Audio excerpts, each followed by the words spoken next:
Jai Swaminarayan. Good morning all of you. Today I am going to teach you poem number 5, No Men Are Foreign. This poem is written by James Kirkup. So let's know about the author.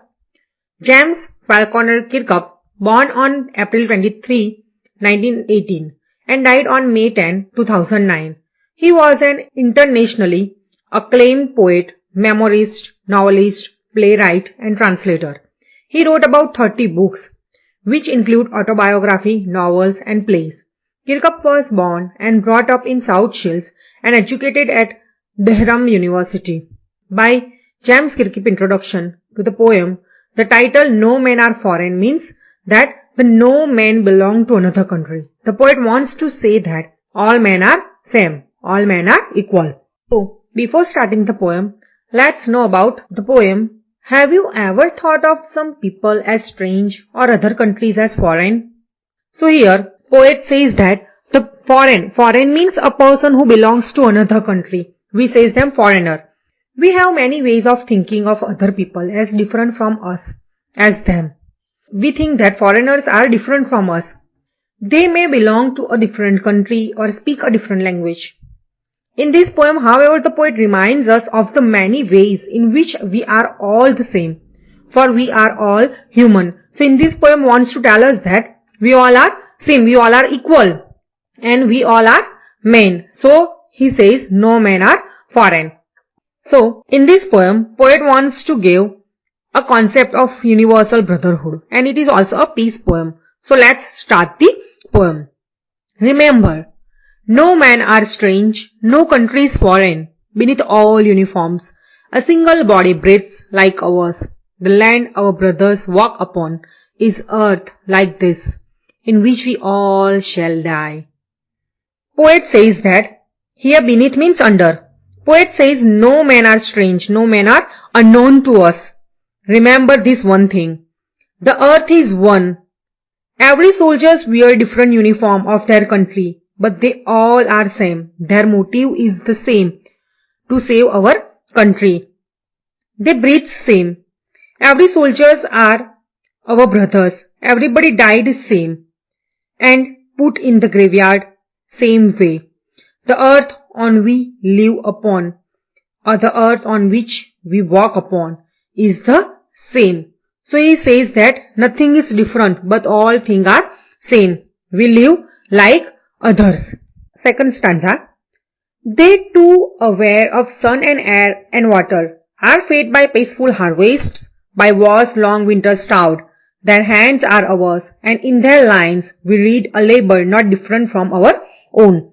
So, in this stanza, poet wants to say that they means they refers who belongs to the other country. So, they here is belongs to the foreigner.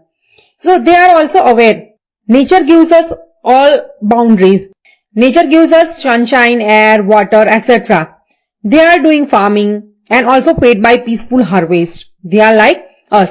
As we starved at the time of war and winter, they also starve at the same time. So people starve because of lack of production of food, and foreign people are also starved like us. So here poet says that here is nothing different to us. Everybody are same. Their hands are also like us. Here poet says that labor of foreign country worked hard as we do in our country. So both worked hard and both worked the same. So nothing is different. Labor is also not different here. So let's proceed to another stanza. Remember, they have eyes like ours that wake or sleep, and strength that can be won by love. In every land is common life that all can recognize and understand. Now, he is asking the reader to remember something. Poet said that the foreigners have also eyes like us. The eyes wake and sleep like us. They have also strength like us that they can be won by love. God gave everything same. Every land, every country, everything He gave the same. And that's life. Life means a living beings. And we recognize them, and if we understand their feelings, it is also same. So God gives us everything. Nothing is different between foreigners and between us. Let us remember, whenever we are told to hate our brothers, it is our shalls, that we shall dispose, betray, condemn. Remember, we who take arms against each other. Here, disposes means dislodge or deprive, or arm means any weapon of destruction. So, here poet says that, remember one thing, whenever someone tells you to hate a person of another country whom you treat like your enemy, that is negativity of our own self. We that time disposes, betray or condemn them. These qualities are not good. So, we should stay away from all these bad things. We should not consider anyone as our enemy. If we do these things, it means we shall dispose or betray or condemn ourselves only. We all know that when we fought with another country, both countries loses many things from their shells. If you pick up weapon to any person, remember one thing. What we should remember? Let's learn in another stanza. It is the human earth that we defile. Our hells of fire and dust outrage the innocence of air that is everywhere our own. Remember, no men are foreign and no country is strange. So, here poet says that defile means make dirty or pollute, or innocence means violate the purity of earth. Poet says that when anyone of the world pick up weapon for another country, it polluted human earth. When war began between countries, there are bloodshed and their dead bodies accumulated on earth, and that's why earth become polluted. Poet here says that when war began, because of its fire, the air and purity of air outraged, and it also impure. Impure means pollute the air. So by all these things, poet wants to explain us that war is not good. Finally, poet reversed the same line. The first line of the poem is, no men are strange, no country is foreign. So here poet reversed the line that no men are foreign and no country is strange.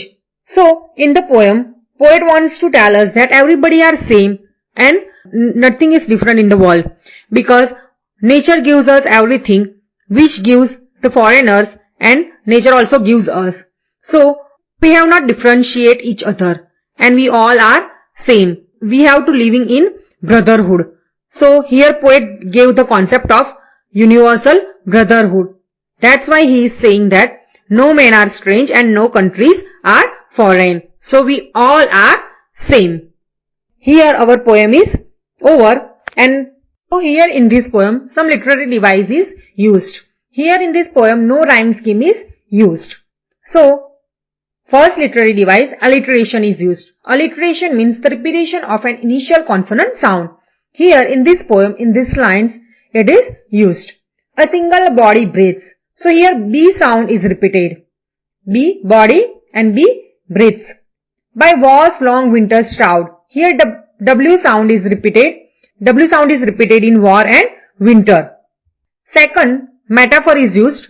Metaphor means an implied comparison between two dissimilar things that have something in common. So here, in these lines, in this poem, in this line, metaphor is used. Beneath all uniforms, a single body breathes. So here poet says that in all uniforms, our soldiers wear different uniform, but their body breathes like us. Everybody breathes the same. In second line, by was long winter starved. Here poet says that they are also starved in war and winter like us. Third, repetition. It means one or two lines repeated again and again in the stanzas. So here in this poem, this line is repeated again and again. No men are strange, no countries foreign. So in first stanza also this line is repeated. In the last stanza this line is reversed. So this line is repeated two times in the poem. No men are strange and no countries foreign. And also the word remember is used in first, second, fourth and fifth stanza for reminding the same thing. Poet remind us that remember these one things, that all are same, all are equal. Fourth, enjambment. It means that the line continuing without any punctuation marks. So here in this poem these lines are enjambment. First, a single body breathes like ours, and second, and in their lines we read a labor not different from our own. Third, the land our brothers walk upon is earth like this. Fourth, dust outraged the innocence of air that is everywhere our own. So in these lines, no punctuation mark is used. So this is called enjambment. And here our poem is over. Thank you.